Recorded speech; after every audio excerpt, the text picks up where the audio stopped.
नमस्कार, citizens voice show में आप सबका स्वागत है। इससे पहले कि मैं आज कार्यक्रम की शुरुआत करूं, आप लोगों से निवेदन है, सिटीजन्स वॉइस शो जिसका ऑफिशियल हैंडल एजे सिंह ऑफिशियल है, मेरा नाम आत्मजीत सिंह है, उसको ज्वाइन करें, सब्सक्राइब करें और नोटिफिकेशन बटन ऑन करें। ज़्यादा से ज़्यादा वीडियो अपने मित्रों और परिवार में शेयर करें, क्योंकि ये जनता की आवाज़ है, आपकी आवाज़ है, आवाम की आवाज़ है और इसको बुलंद करना आपका भी कर्तव्य है। आज हमारे साथ गिरीश जोशी जुड़े हुए हैं। बहुत-बहुत स्वागत है गिरीश जोशी जी, आपका। नमस्कार। धन्यवाद।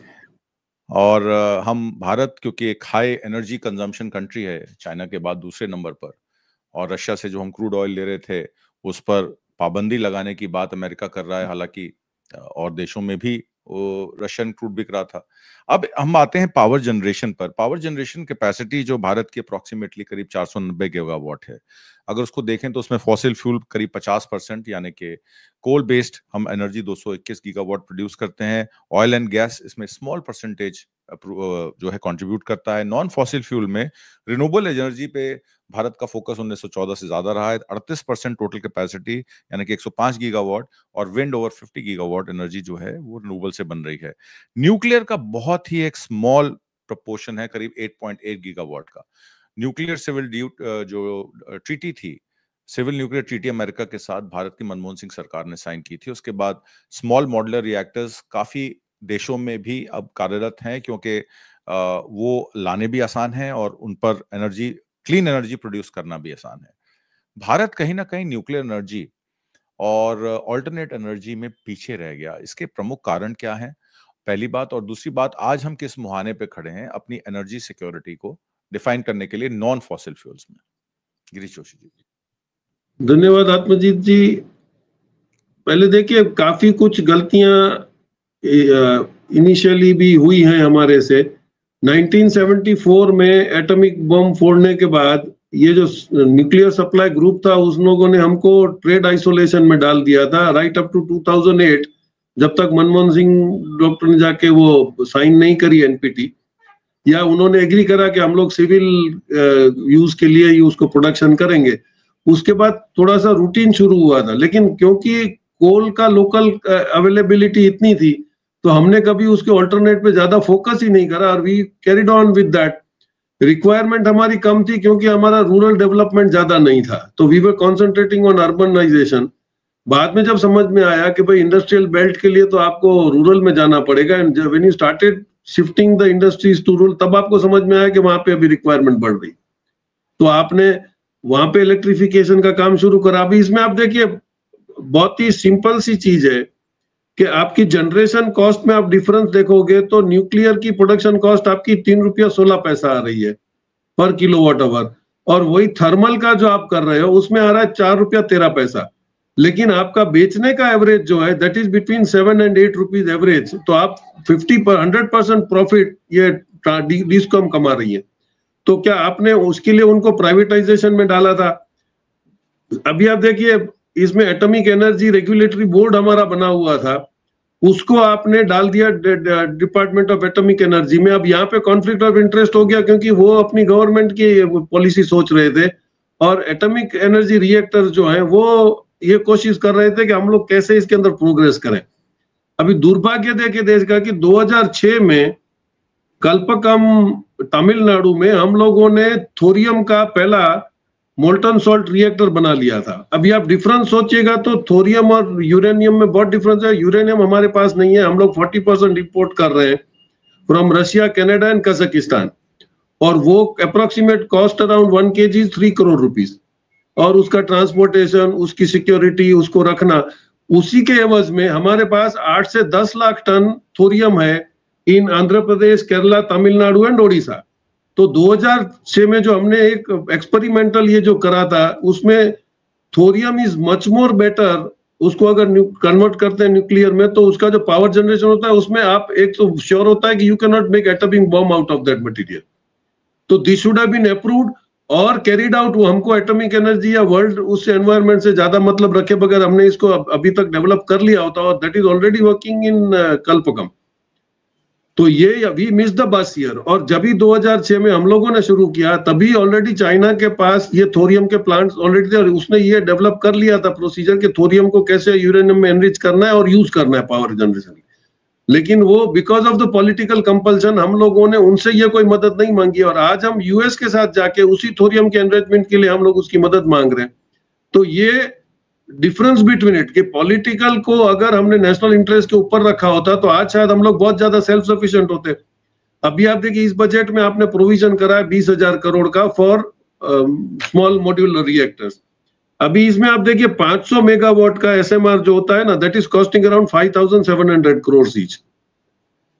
अब इसका मतलब ये हुआ कि आपने 3.5 एसएमआर के लिए पैसे दिए हैं, और उसी का कंपैरिजन अब आप देखो कि अगर नेशनल इंटरेस्ट होता और आपने पब्लिक के टैक्स में से 16 लाख करोड़ जो आपने अपने मित्रों को माफ करे हैं, वो पैसा अगर आप लगाते तो कम से कम आज के बाद 280 एसएमआर होते, और वो कम से कम आपका अभी आप देखिए एक जो इनका इसमें आता है 1 kg of uranium can produce 22 gigawatt powers. उसी को थोरियम से आप कन्वर्ट करा के कर लेते तो आज तक हम लोग शायद जो हमारा 100 गीगावाट का रिक्वायरमेंट है हम उसमें सेल्फ सफिशिएंट होते। तो ना हमने कॉस्टिंग की इंपॉर्टेंस देखी, हमने जो एजेंसी को ऑटोनॉमस रखना था, जो एटॉमिक एनर्जी रेगुलेटरी बोर्ड था, वो तय करता कि किस जगह पे हमको क्या करना है। That was ultimately taken under the control of atomic energy department, और वहां पे वो पॉलिटिकल हिंड्रेंसेस शुरू हो गए जहां पे they were not independent over. Uranium corporation of India है, उसको भी आपने वो कॉर्पोरेशन उसको पब्लिक सेक्टर में रखने की बजाय, आप देखिए बेसिक डिफरेंस होता है पब्लिक सेक्टर अंडरटेकिंग और corporation, they are both corporation. लेकिन पीएसयूज के अंदर ज्यादातर शेयर गवर्नमेंट का होता है और गवर्नमेंट पीपल डिसाइड। जब भी कॉर्पोरेशन में के you can also private participation, ये हालत हमारी हो रही है। ऑयल कंपनी, स्पोर्ट्स, आपने जैसे उनको अथॉरिटीज कन्वर्ट करी, तो आपका इंटेंशन ये था कि ज्यादा से ज्यादा प्राइवेटाइजेशन करें, और इसमें हम लोग इतने पीछे रहे। तो अभी इसके आगे क्या रास्ता करना पड़ेगा कि you will have to go on thorium reactors करके आपको पावर जनरेट करना पड़ेगा, वरना हम लोग बहुत पीछे रह जाएंगे। लेकिन कोल पे से जितना डिपेंडेंस जल्दी कम हो सकता है। आज थोरियम और uranium are a very clear power energy generator, जबकि कोल, आपका फ्यूल, ये they are all getting very costly. आज आप देखिए तो कॉस्ट डिफरेंस में पकड़िएगा तो रूफ सोलर आपका 2.5 रुपये में इलेक्ट्रिसिटी प्रोड्यूस कर रहा है, और उसी जगह पे डीजल का जो आप फ्यूल का कर रहे हैं वो 25 से 30 रुपया पर किलोवाट आवर हो रहा है। तो आप उसी के सामने अगर न्यूक्लियर को पकड़ते हो तो वो 3 रुपया 16 पैसा आ रहा है। तो why are we not trying to do all those thing, जिसमें अगर इलेक्ट्रिसिटी प्योर, सफिशिएंट और ऑल ओवर इंडिया आ सकती है तो आपकी इंडस्ट्रीज का जो कॉन्सेंट्रेशन है नियर द सिटीज वो भी डाइवर्ट होगा और प्रोग्रेस ज्यादा कर सकते हैं। This is the fact of today in our power generation history. जी, इसमें दो बातें और हैं, जैसे अदानी साहब का कोयला इंपोर्ट आता है इंडोनेशिया से, डीआरआई का एक केस 2008 का लगा हुआ है, और उस केस में साफ साफ ये था कि जो कोयला वहां से आ रहा है उसकी कैलोरीफिक वैल्यू 3000 से नीचे है, और उसको 6500 कैलोरीफिक वैल्यू बना के तमिलनाडु के जेस्को को बेचा गया, पावर जनरेशन कंपनीज को बेचा गया। और स्टेट्स में कोल सेक्रेटरी साहब की तो चिट्ठी आती है कि 10% कोयला इंपोर्टेड यूज करिए, सारे state run power generation companies का भी। और उसके अलावा एक और डीआरआई का केस था जिसमें import of equipments for generating power through thermal, उसकी भी कॉस्ट एस्केलेशन, चाइना से माल दुबई जा रहा है, दुबई अबू धाबी में विनोद अदानी साहब बैठे हैं, वहां से उसका ओवर इनवॉइसिंग हो रही है। तो ये सब काम तो हो नहीं सकेंगे अगर आप न्यूक्लियर पावर एनर्जी की बात करते हैं, क्योंकि वो तो बंद डब्बा आएगा और वो न्यूक्लियर पावर जनरेट करेगा। पहले तो सरकार ने कहा कि कैपेसिटी जनरेट करेंगे 22,480 megawatt bye 2031-32 with a longer term goal of reaching 100 gigawatt of nuclear power capacity by 2047। 100 gigawatt मतलब अंदाजा लगा सकते हैं 1 लाख मेगावाट बिजली की बात हो रही है। Government is also now allowing for limited private sector participation in the nuclear energy sector, जो भी अमेंडमेंट्स, जो अभी रूल आए थे। तो ये डेवलपमेंट्स क्या strategic shift India energy policy की तरफ इशारा कर रहा है? क्योंकि फॉसिल फ्यूल्स पर दबाव ये भी था कि पेरिस क्लाइमेट चेंज में फॉसिल फ्यूल से आप हटें, पर पेरिस क्लाइमेट चेंज को तो ट्रम्प साहब ने ही खत्म कर दिया। तो जब सबसे बड़ा कंट्री वर्ल्ड का अमेरिका ही फॉसिल फ्यूल के लिए, ईवी व्हीकल्स के लिए, न्यूक्लियर एनर्जी के लिए प्रोपोगेट नहीं कर रहा है, तो फिर भारत पे क्या प्रेशर है? क्या ये जो टारगेट्स हैं ये आगे चले जाएंगे या ये टारगेट्स मीट होंगे? पॉलिटिकल विल का भी मामला है और एक इंटरनेशनल प्रेशर होता है, वो भी अब ईज आउट हो गया है। तो आपका क्या मानना है? फिगर्स तो हम कहीं भी दे सकते हैं कि चलिए 3 रुपए, अब वैसे अगर फॉसिल फ्यूल की बात करें तो बिजली 2 रुपए में भी प्रोड्यूस होती है, 2.25 में भी, पर हमारे यहाँ बिजली का प्रोडक्शन जो है वो 2.25, 3, 3.5 रुपए दिखाया जाता है। और उसके बाद टैक्स भी लगता है।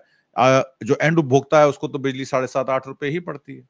तो ये सारे परिवेश में क्या न्यूक्लियर एनर्जी नियर टर्म में पॉसिबल है, जो हमारी पॉलिटिकल विल है और जो इंटरनेशनल सिनेरियो है? आदमी देखिए, जितने भी कंट्रीज फास्ट ग्रोइंग है उन लोगों ने क्लियर एनर्जी पे बहुत ज्यादा मेहनत करी है। अभी हम लोग प्रोड्यूस करने के लिए सोलार को जा रहे हैं। अभी थर्मल में आप देखिए तो पावर ट्रांसमिशन 24% लॉस जो आता है उसको आप कॉस्ट में कैलकुलेट करके वो आपके कंज्यूमर्स पे डाल रहे हो। और कोल से आपको शिफ्ट इसलिए होना पड़ेगा क्योंकि उसमें एनवायरमेंटल भी तो आप नुकसान कर रहे हो, आप जंगल काट रहे हो, आप लकड़े काट रहे हो, आप वहां से लोगों को डिस्प्लेस कर रहे हो। तो ये जो मैंने बोला कि डिफरेंस ये होता है कि अगर गवर्नमेंट पीएसयू वो कर रही है, आप देखिए काफी आगे एनटीपीसी ने भी काफी प्रोक्योर्स करे, कोल माइंस करी है, मिनरल डेवलपमेंट कॉर्पोरेशन ने करी है, लेकिन उनका एक क्राइटेरिया होता है कि वहां से जो डिस्प्लेस होते हैं आदमी उनके लिए क्या क्या करना है, उसके लिए गाइडलाइंस बनी हुई है और वो काफी एरियाज में हुआ जहां पे कभी हल्ला गुल्ला नहीं हुआ। लेकिन जैसे ही प्राइवेट प्लेयर्स इसमें आ गए तो उनकी कभी नियत थी नहीं पैसा देने की, क्योंकि वो तो कमाने के बाद ही देने का उनका नियत होता है। हालांकि गवर्नमेंट का ये होता है कि पहले इनको रिसेटल करो, इनके ऊपर पैसा खर्चा करो, उसके बाद हम अपना काम चालू करते हैं। आप देखिएगा तो नक्सल एरियाज में टाटाज ने भी अपनी फैक्ट्रीज डाली है, लेकिन reason they were able to go smooth क्योंकि उन्होंने लोकल को कॉन्फिडेंस में लेके उनकी जो तकलीफें थी या उनको जो रिहेबिलिटेट करना था उसके सारे प्रोसीजर्स उन्होंने फॉलो करे एज पर द गाइडलाइंस। और अभी के जो नियो बिजनेसमैन प्लेयर्स आ गए उनको तो ऐसे लगता है कि गवर्नमेंट हमारे साथ है, कोर्ट हमारे साथ है, तो इनको निकाल के बाहर फेंक दो, जो होगा बाद में देखा जाएगा, क्योंकि वो लैंड का केस है, वो तो जिंदगी भर चलता ही रहने वाला है। तो I think we need a change of the policy. अगर इसमें से आपको जितना जल्दी निकल जाना है तो you will have to change to the nuclear facilities, और उसी में आपको चीप और क्लियर पावर मिलेगा। लेकिन आपने हमेशा देखा है कि अमेरिका ने किसी भी कंट्री को ग्रो इसीलिए नहीं होना, जब भी उसने कोई न्यूक्लियर पे बात करी है तो that country is immediately disturb. लेकिन अभी जैसे एनवायरनमेंट की बात करते हैं तो उस वक्त भी सैंक्शंस तो चाइना पे, रशिया पे, ईरान पे, इराक पे, सब पे था, लेकिन उन्होंने उसकी परवाह नहीं करी। उनके देश के लिए जो अच्छा था वो उन्होंने कर डाला, और उसका नतीजा हम देख रहे हैं कि अमेरिका सिर्फ ट्रम्प पैड बजाता रहता है, उनसे बाद में कुछ होता नहीं है। उसने इराक को खत्म करने की कोशिश करी, कुछ नहीं हुआ, ईरान को खत्म करने की कोशिश करी, अफ्रीका को खत्म करने की कोशिश करी। नाउ लिटरली अब ये सोशल मीडिया और अवेयरनेस और एजुकेशन बढ़ने के बाद एवरीबडी हैज नाउ रियलाइज कि उनके राइट्स और लिबर्टीज क्या है, they have started working on that. तो प्राइवेट सेक्टर को बेनिफिशियरी में अगर आप रहोगे, सीएजी के रिपोर्ट्स अगर पब्लिक नहीं होंगे तो ये सारी मुसीबतें पीछे से चलने वाली है। यहाँ आएगा आपका देशभक्ति और नेशनल इंटरेस्ट कि भाई आप पहले देश को खड़ा कैसे करना चाहते हो। If you go little back in the history, आप लोग डरे हुए इतने हैं, आप सबसे पहले देखिए जैसे इंडिपेंडेंट हुआ, हु कम्स फॉरवर्ड? टाटाज। उन्होंने पहले बाबा रिसर्च एटॉमिक सेंटर बीआरसी जो बॉम्बे में उन्होंने बनाया, क्योंकि उनको पता था he was an atomic scientist कि इसका क्या इंपॉर्टेंस है। अब जब हमने शुरू करने की कोशिश करी तो अमेरिका को सबसे ज्यादा दिक्कत थी, क्योंकि तभी उनका वो 3 कंट्रीज का क्लब था।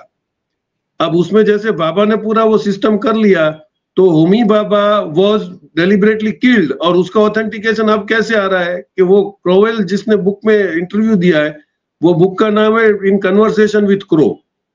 उसमें क्लियर लिखा है कि ही हैज एडमिटेड के बॉम्बे के एयरपोर्ट के हैंगर में बोइंग प्लेन जिसमें बाबा जाने वाले थे उसने बॉम्ब रखा था और ही डाइड। और उसको सैंक्शंस किसने दिया था? लाल बहादुर शास्त्री ने कहा था कि भाई हमारे पास इतना पैसा नहीं है कि हम न्यूक्लियर में इतना ज्यादा फास्ट प्रोग्रेस कर सके। Only explanation what Baba gave is कि भाई अगर हम न्यूक्लियर पे पावर जनरेशन शुरू करेंगे तो हमारा देश 5 साल के अंदर पूरे गांव के गांव हम उसको एनलाइटन कर पाएंगे, लाइट पहुंच जाएगी और वहां पे इंडस्ट्रियल डेवलपमेंट होगा। On that Lal Bahadur Shastri agreed कि चलो मैं इसमें फंड्स देता हूं, आप शुरू करिए। और 15-16 दिन के डिफरेंस में दोनों मर जाते हैं, लाल बहादुर शास्त्री मर जाते हैं और बाबा भी मर जाता है। तो रीजन इज दिस कि हम लोग, ये लोग इतनी हम पे नजर रखे हुए हैं, तो ये होगा कि हमको प्रोटेक्ट करना पड़ेगा। अब इसका देखिए वो जो एडवांटेज था कि जैसे ही एटॉमिक का एक एलिट क्लब है, उसमें सारे जो टॉप साइंटिस्ट है वहां पे जाते हैं, उसमें बाद में ये एलिट क्लब के जो बदमाश है डीप स्टेट के, ये कोशिश करेंगे कि ये हमारे लिए खतरा है या नहीं है। आप देखिए पाकिस्तान के भी साइंटिस्ट को उन्होंने बाद में बोल दिया कि इसने ईरान को अपनी टेक में सीक्रेट्स बेची हैं, नॉर्थ कोरिया को बेची हैं, और he was put under prison. वही हो रहा था हमारे यहाँ पे। लेकिन बचाव क्या हो गया कि they selected a scientist that was doctor Abdul Kalam. वो एलिट क्लब में कभी गया नहीं, क्योंकि वो आदमी चाय भी नहीं पीता था। तो once he did not enter the elite club, उनको ये नहीं पता पड़ा कि भाई ये क्या क्या डेवलप कर रहा है, और उसने सब कुछ डेवलप कर लिया। तो ये जो पूरा एक कोठरी है, ये डीप स्टेट जो काम कर रहा है यूरेनियम में, इसमें हम लोगों को बेधड़क या तो जिगर से खुल के आ जाना चाहिए, और अभी टाइम आ रहा है।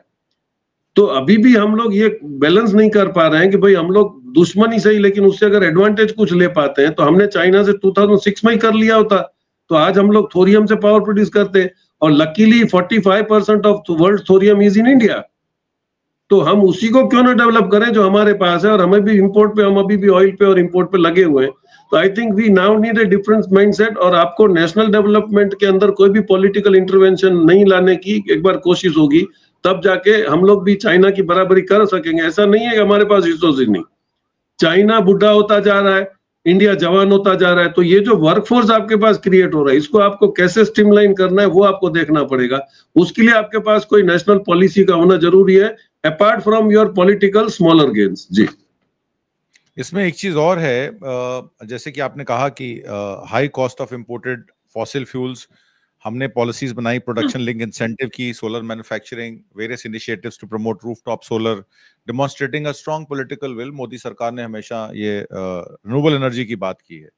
अब क्योंकि हमारी जो प्रोलॉन्ग स्ट्रेटेजी है वो किसी पेरिस क्लाइमेट चेंज की मोहताज नहीं है, हमें अपनी क्लीन एनर्जी, अपने एनवायरनमेंट को क्लीन रखना है, तो जाहिर तौर पर हमारी खुद भी जिम्मेदारी बनती है। अब ये जो डुअल प्रोलॉन्ग स्ट्रेटेजी है लॉन्ग टर्म न्यूक्लियर प्लान की, जिसमें आपने थोरियम की बात की, आपने रिन्यूएबल एनर्जी की बात की, और भी चीजें की बात की, इसमें 3 स्टेज न्यूक्लियर पावर प्रोग्राम जो है भारत का, जिसमें एडवांस हैवी वाटर रिएक्टर्स की, AHWR की जो बात आती है, क्या डोमेस्टिकली AHWR की प्रोडक्शन में हम आगे पहुंच गए हैं, एडवांस स्टेज पे हैं? पहली बात। दूसरी बात, जो न्यूक्लियर रिएक्टर्स हैं वो भी तो इंपोर्ट होके आएंगे, मतलब फ्रांस से आप इंपोर्ट करेंगे। आपने खुद ही बताया था कि 40 से 400 मेगावाट के न्यूक्लियर रिएक्टर्स जो हैं वो अब आ रहे हैं, और उसमें बिजली प्रोड्यूस हो रही है। तो मैं आपसे समझना चाहता हूं कि डोमेस्टिकली हमारे जो एडवांस हैवी वाटर रिएक्टर्स हैं, किस प्रोडक्शन स्टेज पे हम भारत के हैं, और क्या हम आत्मनिर्भर बन सकते हैं न्यूक्लियर एनर्जी में नियर फ्यूचर में, अगले 10 साल में? इसमें आप देखिए, Bharat small modular reactors already एक फर्म गवर्नमेंट की है, उसमें आपके अच्छे से साइंटिस्ट लगे हुए हैं। The reason you have to boost them. आज आप जो 5,700 करोड़ का 500 मेगावाट का SMR इंपोर्ट करते हो, उससे काफी आपकी कॉस्ट कम होगी वंस यू स्टार्ट डेवलपिंग। और ऐसा तो है नहीं कि हमारे साइंटिस्ट उतने कैपेबल नहीं है। द रीजन इज कि आपको उनको स्ट्रीमलाइन करना पड़ेगा, आपको उनको, आज आप सिंपल सी चीज देखिए कि R&D पे, सारे डेवलपमेंट पे China is using 2.6% of its GDP, हम 0.6% कर रहे हैं। सारे छोटे छोटे कंट्रीज भी 1 से 1.5% पे आ गए हैं। तो why are we lacking behind that? This is the reason कि हम लोग ना फार्मास्यूटिकल में ग्रो कर पाए, क्योंकि उसके R&D जी वो हमने टैक्स के चक्कर में फंसा दिया, तो दे ऑल्सो गॉट डिस्कार्डेड। तो हम लोगों को एक क्लियर लाइन ऑफ करना पड़ेगा कि भाई ये पैसा गया, मिसयूज हुआ नहीं, वो एजेंसीज देख लेंगे, लेकिन आप पहले भरोसा करो अपने एंटरप्रेन्योर्स पे, और उनको बोलो डेवलप करेंगे। आज अगर हम रडार्स, हम लोग सैटेलाइट, हम अगर अपने आप से हम डेवलप कर सकते हैं, तो दैट मीन्स हमारे पास पोटेंशियल तो है, लेकिन हम उसको ठीक तरह से गाइड नहीं कर पा रहे। तो जैसे मैंने पहले बताया कि आपका जैसे भी जितने बोर्ड्स हैं, अभी एटॉमिक एनर्जी रेगुलेटरी बोर्ड है, तो आप उसको इंडिपेंडेंस दे दो कि वो he should decide what is better for that.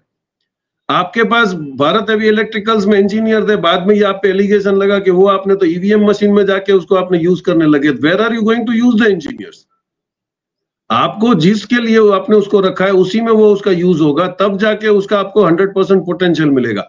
आज अच्छी अच्छी जो हमारी खास एसेट्स हैं वो फॉरेन में क्यों जा रहे हैं? क्योंकि उनको ये लग रहा है कि वहां पे लिविंग स्टैंडर्ड अच्छा है, पीस है, हम लोगों को वर्थ इट, जो हम जानते हैं उसका हमको वर्थ इट मिल रहा है। यहाँ पे काफी पब्लिक सेक्टर एंटरप्राइज में आप देखिए तो अपर लेवल पे ये हमेशा अंदर आप पूछिएगा तो चल होता है कि लास्ट पोस्ट प्रमोशन के लिए बहुत हैंकीज पैंकीज चलती है, वहां पे इन्फ्लुएंस चलती है। मतलब ये हुआ कि मेरिट्स पे आदमी टॉप बॉस नहीं बनता है, become because he is influential. आपने यूनिवर्सिटीज की हालत देख ली, यूनिवर्सिटीज में टॉप फैकल्टी जो है वो वाइस चांसलर नहीं बनता है, आपका पैराशूट से आया हुआ आदमी वाइस चांसलर बनता है। That doesn't go with the time. अच्छे से अच्छी गवर्नमेंट हॉस्पिटल्स चलाने वाले डेडिकेटेड डॉक्टर्स को मैं पर्सनली जानता हूं, जिन्होंने वो नौकरियां छोड़ दी क्योंकि आपने उसके ऊपर जो डायरेक्टर रखा he is not even a medical person. तो कॉन्फ्लिक्ट ऑफ इंटरेस्ट वहां पे होगा, डिसीजन मेकिंग में लफड़ा होगा। तो I think we need to change the basically whole thing. आज छोटे छोटे कंट्री में भी आप देखिए तो डेवलपमेंट को सबसे पहले प्रायोरिटी दिया जाता है, forgetting all other aspects of political and personal interest. तो how are we now going to change? या हम लोग अपने पड़ोसियों से सीखेंगे, या दुश्मन है तो उसकी अच्छी चीजें भी हम नहीं सीखेंगे? इसी एटीट्यूड में हमको देखना पड़ेगा। अभी एक लेटेस्ट न्यूज आ गया, देखो कि सीईपीसी में से चाइना ने पाकिस्तान के सीईपीसी में से विड्रॉ कर लिया। विड्रॉ करने का रीजन ये था कि वो इतना कॉम्प्लिकेट कर रहे हैं कि बलूचिस्तान वाले आपके हाथ में, वो बोलता है मेरे आदमी क्यों मरे आपके इंटरनल डिस्प्यूट्स में। तो चेंजेस तब तक किसी भी कंट्री में इन्वेस्टमेंट नहीं आएगा जब तक आप उसके एनवायरमेंट को फ्री मूवमेंट या फ्री डिसीजन मेकिंग नहीं रखोगे। जी बिल्कुल ठीक है। इनफैक्ट अगर हम बात करें न्यूक्लियर प्रोग्राम की, तो प्रेशराइज हैवी वाटर रिसोर्सेज जो हैं, जो स्टेज 1 होती है, वो नेचुरल यूरेनियम को यूज करती है और प्रोड्यूस करती है इलेक्ट्रिसिटी, जो कि एक नॉर्मल प्रोसेस है। उसका बाय प्रोडक्ट जो होता है वो प्लूटोनियम 239 होता है, और भारत के पास ये प्रेशराइज हैवी वाटर रिएक्टर्स पहले से हैं। फास्ट ब्रीडर रिएक्टर्स जो होते हैं, वो जो आपने बात की, उसमें यूरेनियम 238 इंटू प्लूटोनियम 2319 बनती है, और क्रूशली थोरियम इंटू यूरेनियम बनती है, जिसपे हमारे पास थोरियम के डिपॉजिट हैं। फोकस फास्ट ब्रीडर रिएक्टर्स पे ही रखना है। और तीसरा होता है एडवांस हैवी वाटर रिएक्टर्स, जिसमें यूरेनियम 233 फ्यूल को जनरेट करने के लिए इलेक्ट्रिसिटी यूज किया जाता है। थोरियम यूरेनियम 233 फ्यूल, यानी कि बाय प्रोडक्ट से भी बिजली आप बना सकते हैं। ये एडवांस हैवी वाटर रिसोर्सेज पे ज्यादा फोकस है, और भाभा एटॉमिक रिसर्च सेंटर, जिसका आपने नाम लिया, वहां पर वो वायबिलिटी उस प्रोडक्ट की देखी जा रही है। 300 मेगावाट के रिएक्टर्स हैं, जो टेक्नोलॉजी के द्वारा थोरियम यूटिलाइजेशन को बहुत अच्छी तरीके से यूज कर सकते हैं। तारापुर महाराष्ट्र में इसका प्रिंसिपल अप्रूवल साइट का है, जहां पहला प्लांट लगना है। एडवांस हैवी रिएक्टर्स को नेक्स्ट जनरेशन रिएक्टर डिजाइन बनाने के लिए ही अब काम चालू हो रहा है। तो उम्मीद करते हैं कि क्लीन एनर्जी, फॉसिल फ्यूल पे डिपेंडेंस, एनवायरमेंटल और डैमेजेस को कंट्रोल करने के लिए भारत की सरकार इस पर ध्यान देगी। थोरियम डिपॉजिट हमारे पास इतने सारे हैं एडवांस रिएक्टर्स में, थोरियम और यूरेनियम का यूज क्लीन एनर्जी के लिए यूज किया जा सकता है। इस पर फोकस करना चाहिए। आज की परिचर्चा में भाग लेने के लिए और बहुत सारी महत्वपूर्ण जानकारियां देने के लिए गिरीश जोशी जी, बहुत बहुत धन्यवाद। Thank you. नमस्कार। Thank you.